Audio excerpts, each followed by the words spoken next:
bad social media investing advice for beginners. I'm Nate, I'm the FitfutureMD. Thank you for following along with my financial independence journey.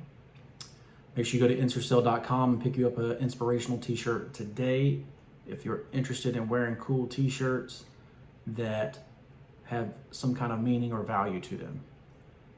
Use FitfutureMD for 20% off at checkout. So, you see a lot of financial advice on social media, right? So I'm just going to go through a few of them here and just tell you why it's bad or why I consider it to be, for myself as an investor going for financial independence, why it's a bad or why it's bad financial advice or investing advice. So the number one thing that I see up here that people have repeated from this man forever is that a house is not an asset. And this is baloney, right? The definition of an asset is something that is useful. Well, guaranteed that if you have a house to live in, that's useful, right? Now, Robert Kiyosaki's argument is that you're putting money into your home instead of your home paying you, right? Now, that's called cash flow. Not all assets have cash flow, right? Bitcoin being a great example, that's an asset. There's different reasons to invest, right? So the biggest reason that a house is an asset is what's called leverage, okay? So for instance, I'll do the math on my home, right? We put $5,000 into this house to get a $400,000 asset, right? Something that's worth 400 grand. And when you start talking about, the market going up a percentage, so say housing goes up 4% a year on average, right? As far as how much it costs, which is not going to go up there every year, right? And you're going to have negative years and all that kind of stuff. But just in general, 4% of 400 grand is a lot bigger than 4% of 5,000. If that makes any sense. It's a big time difference. And that's what housing gets you is using that leverage to get basically the bank will loan you money on that asset, right? So that you can have a bigger asset. So, because if we had just invested the 5 grand at 4%, then you would be sitting there not making anything, right? But you take that 5 grand, you buy a house, and the house is worth 400 grand, going up 4% a year, you're making big time money as a regular person, not counting cash flow of the house, right? If you actually rented it out. But so to say that your house where you live is not an asset, that's completely incorrect, because it is an asset and it is going up in value, especially if you're in a great location that everybody and their mother is moving to, right? So keep that in mind. When they say house is not an asset, it's absolutely an asset.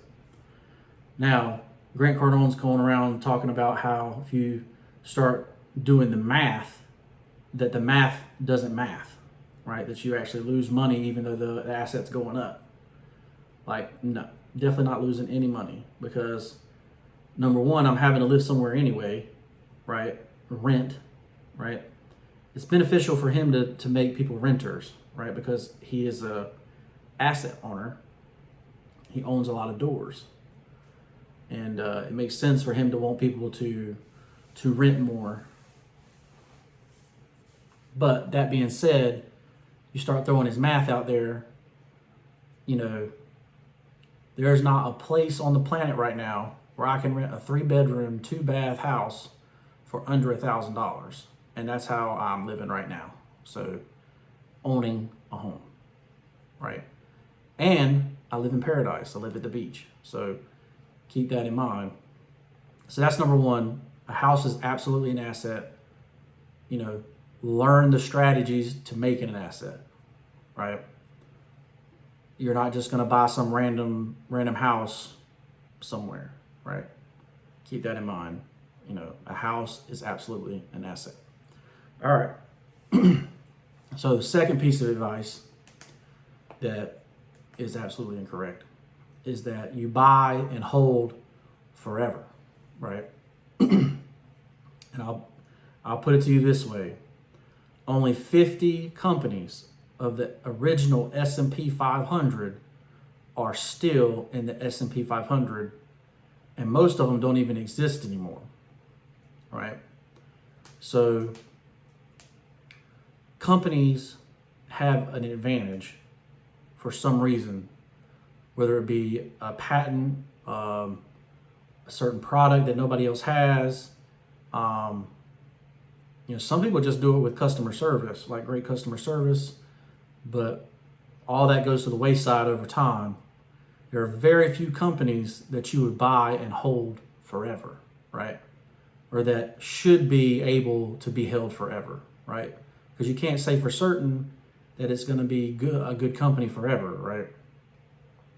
You know, I think Waste Management is a company that you could hold forever, right? Because there's always going to be trash, unless somebody figures out how to get rid of everybody's trash, right? So it's possible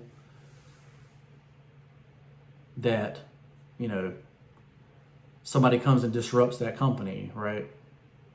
An entrepreneur comes out and comes up with a different process, right? So that's my thoughts on buy and hold forever, right? Number two, you know, you look at what the big boys do, right? Because they're the ones to emulate, right? They're the ones that, it's like if you were going to be doing basketball moves, you're not going to sit there and do, you know, moves by, you know, some no-name player, which is what you do if you follow social media advice anyway, because there are no-name players. You would follow Michael Jordan's advice, right? You would do, you know, his training, that kind of thing. So you do the same thing in stocks. Now that's Warren Buffett. Warren Buffett just sold 170 billion in stocks, right? To get his cash up to $277 billion in cash. His cash is worth more than most of the S&P 500. He can literally buy all the NFL teams, all of Major League Baseball, and a few of the NBA teams with his cash, just cash. Like, he just buy it all, right? It just gives you an idea of how much cash the man has. But he sold his stocks to do that, right? To make that happen. And he was willing to, so there's probably a 20% tax rate on what he sold. So he's willing to pay billions in taxes to have that cash as well. So, you know, keep that in mind. You watch the big boys, they don't buy and hold forever, right? They sell when they're up on their positions, and they find other positions that are going to go up, right? That's what they do, right? So buy and hold forever is bullshit, for sure. All right, so number three is people are always talking about compound interest. So compound interest is a savings account, right? Where you have a certain principal in there and it goes up every year, you know, compounding the interest every year. That's not how stocks work, right? The price of stocks go up and down, okay? You know, so one year you might be up 20% because Tesla's up 20%. And the next year you're down 20% because Tesla's down 20%. Tesla didn't pay you or compound anything to make their stock price higher for you. Now their stock prices might be higher because of the things they're doing or the things they're supposedly going to do. But that's not how compound interest works in the stock market, right?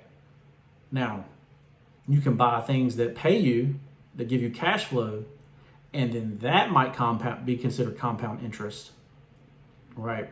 So say I get a dividend from Pfizer and I buy more stock in Pfizer, that's compound interest, right? Because you're getting a percentage in cash flow and you're reinvesting it to get more percentage in cash flow, right? But that's more compound interest.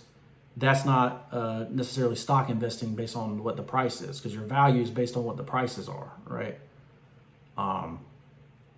So keep that in mind. It's not, we say the value of compound interest. Well, really the value of compound interest doesn't even kick in until you're in the millions of dollars, right? 5% on $5,000 is not going to make you rich, right?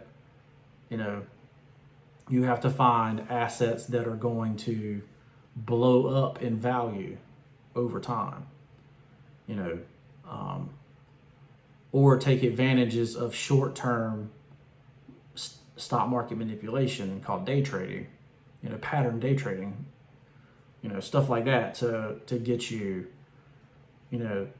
that would be compound interest. You start making 1% a day on your money, that's compound interest, right? But so that's, completely a myth, right? You invest in the stock market, you're not really getting compound interest. That's not what you're getting, right? You're getting asset appreciation most of the time, not compound interest. All right, so number 4, dollar cost average into the stock market.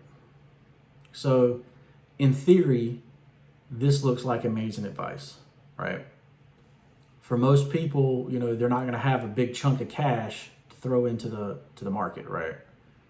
But every year, most people get, their tax money back, right? Or they'll get some kind of payment or whatever, right? The greatest investors of all time, they take huge chunks, huge positions in companies, right? Matter of fact, they're trying to get like board seats with how much of the company they own, right?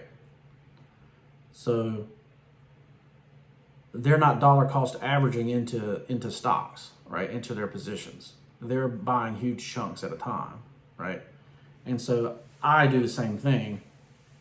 I'm not a dollar cost average person.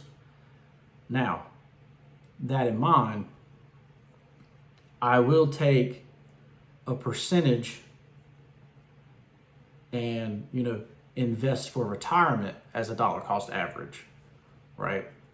Because I don't need to be taxed all the time, right? I need to use tax deferred accounts and, let my assets grow, right?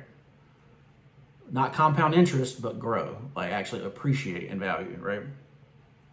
But, so that's not going to, dollar cost averaging is not going to yield when you actually get a huge position in a company. Like that's actually how you get a lot higher percentage of return. Dollar cost averaging is just going to get you, 8% return. When if you're going for financial freedom, you're going to need 40, 50, 100, 200% returns, right, on your money. And, that's why we also talked about leverage in the first one. Like leverage helps you get that return, right, on your money. So keep that in mind. Dollar cost averaging is mostly bullshit. And,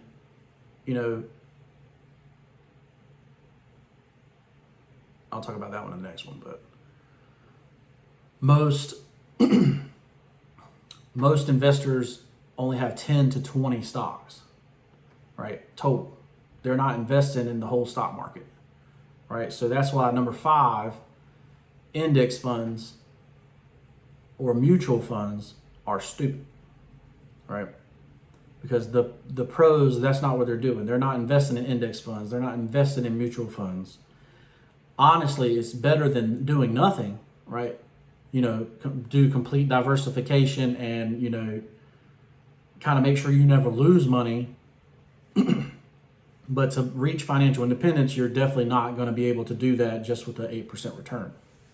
It's going to take you 30, 40 years if you do it that way as a normal person, right? Now, if you're a person that made like $400,000, $500,000 in a year, and you want a dollar cost average 400 grand into the market in a year, then yeah, you might make some big time returns. But you're sitting there, your dollar cost averaging maybe 10 grand a year into the market, you're not going to get rich doing that, right? And you're definitely not going to do it if you're putting it into an index fund, right? Index funds are only going to get you, maximum 20%, most likely maximum 20%, right? Obviously, it's better than nothing, but so if you're a person that's just not interested in business at all, not interested in stocks at all, not interested in taking a little bit extra time every day and reading about things, then dollar cost averaging into index funds might be for you, might be the best you're going to do, but you're going to be working for 30, 40 years, right? So these were the 5, what I call bad social media advice, right? Because I am going to leverage a house. I am going to find stocks out there that are going to go up 1,000%, 2,000%, right? I'm going to find, Netflix 2010, Amazon 2010, Tesla 2010, like Nvidia 2010. Like I'm going to find those stocks, right? And I'm going to take big chunks, big positions in them, or what a normal person would call a big position. $1,000 into a stock is a big position for a person making 50 grand, right? But that $1,000 could be 100 grand, 200 grand, and if you lost $1,000, you were going to blow that shit on a vacation anyway, right? So keep that in mind. I'm obviously not going to buy and hold forever. If I'm up on a position, I'm taking my original money back, so say my $1,000 goes to 10 grand, I'm going to get my 1,000 back, and I'm going to invest that 1,000 again, right? Which I would consider another big position in something else. I'm gonna give myself another chance to hit that 100 grand, hit that million, right? Obviously, compound interest is really good when you're already in the millions. So once you get to financial independence, you'll definitely go with that strategy for more compound interest, but you're not really going for compound interest when you're trying to get to financial independence, right? I'm not gonna dollar cost average, and I'm not investing in index funds. I am investing in housing because housing is leveraged and going to give me a higher percentage return because I can get a bigger asset with less capital. So obviously this is not investing advice. This is just what I'm doing. Let me know what you think in the comments below. Send this to somebody that needs it. If you're not investing, for the love of God, start investing. Do something. If you sit on a Monopoly board and never buy anything, and just continue to pay the people around you something and get $200, like you will go broke. You will not have a successful life. So keep that in mind. I'm Nate. I'm the FitfutureMD. Thank you for following along with my financial independence journey. And shop Ensorsale.com. And we'll see you in the next one. Peace.